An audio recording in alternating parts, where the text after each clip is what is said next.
Paytm हाल के दिनों में भारतीय स्टार्टअप की सफलता की सबसे बड़ी कहानी रही है, लेकिन अब इसके पेमेंट बैंक के बंद होने की नौबत आ गई है। आखिर क्या वजह है कि भारत में डिजिटल इकोनॉमी की रफ्तार पर सवार इन स्टार्टअप्स की कामयाबी कहानी अब कमज़ोर नज़र आ रही है। भारत में स्टार्टअप की कामयाबी में दिलचस्पी रखने वाले लोगों के ज़हन में आज ऐसे ही सवाल कौंध रहे हैं। पेटीएम बैंक रेगुलेटरी मामलों में फंस गया है। बड़ी तादाद में केवाईसी उल्लंघन के मामलों की वजह से पेटीएम पर मनी लॉन्ड्रिंग का शक पैदा हो गया है। इन आशंकाओं की वजह से आरबीआई ने पेटीएम बैंक के ज़्यादातर ऑपरेशनों पर रोक लगा दी है। पेटीएम बैंक्स को 1 मार्च 2024 से नए डिपॉजिट लेने, फंड ट्रांसफ़र और नए ग्राहकों बनाने से रोक लगा दिया गया है।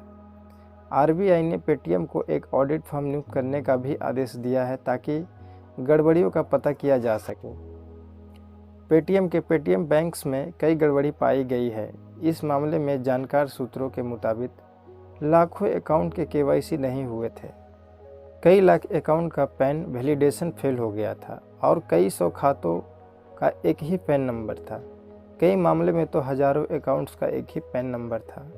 पेटीएम ने 2010 में अपना काम शुरू किया था, लेकिन इसकी वॉलेट सर्विस तब परवाने पर चढ़ी जब सरकार नवंबर 2016 में नोटबंदी का ऐलान किया था। इस दौरान पूरे देश में 500 और 1000 रुपये के नोट को चलन से हटा दिया गया था।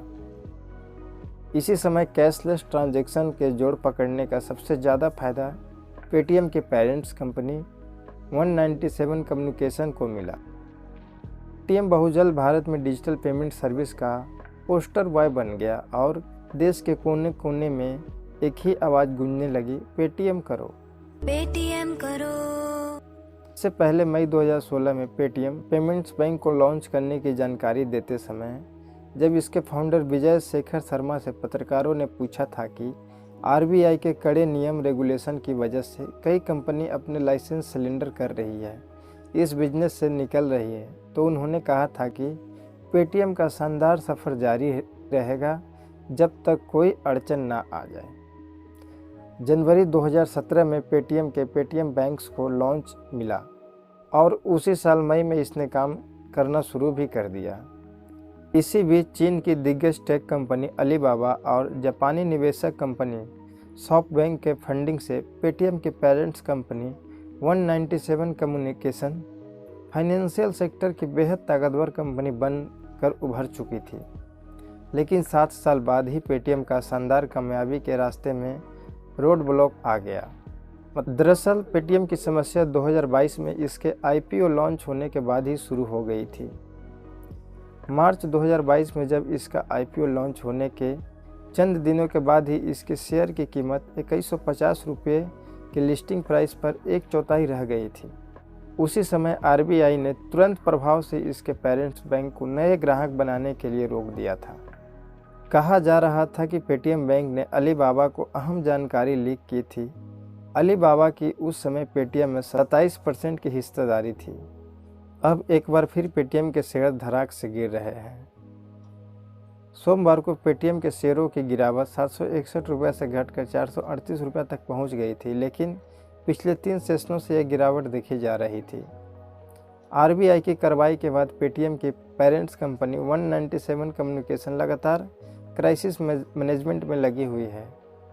कंपनी के खिलाफ मनी लॉन्ड्रिंग के आरोप की खबर है और कहा जा रहा है कि ईडी कंपनी जांच कर सकती है। हालांकि 197 कम्युनिकेशन ने इन खबरों को बेबुनियाद बताया है।